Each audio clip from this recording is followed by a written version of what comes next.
شعر دی که نه چې په اوبو هر یو شی لمدګي صاحبه او د خدای خوښه ده ښکلي مخلوق اوبو هر یو شی لمدګي صاحبه او څه وکړم ښکلي مخغږي د دې خبرې تشریح څه ده صاحبه او ستا په لیدو مې زړه درزګي صاحبه ما غوندې به ځان له پاتې کېږي صاحبه او څوک چې په مینه کې شرمېږي صاحبه ورشه کاسې د خیر دی ری ولا او نن ملالۍ ډېر زیات یادېږي صاحبه په غمونو لیونی کړم او هغه به کله په خوله کېږي صاحبه او په اوبو هر یو شی لمدېږي صاحبه او څه وکړم ښکلي خوښېږي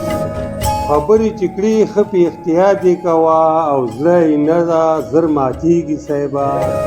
او په اوبو هر یو شی لمدېږي چې واده وکړه اشنا وران نه شي او جذبه د مینې بیا زیاتېږي صاحبه او په اوبو هر یو شی لمدېږي صاحبه او د خدای خوښه ده ښکلي مې خوښېږي او وطن شینواری دومره ډېر وڅښي چې بیا په لیارو کې غورځېږي صاحبه او په اوبو هر یو شی لمدېږي صاحبه او څه وکړم ښکلي مې خوښېږي صاحبه ډېر مهرباني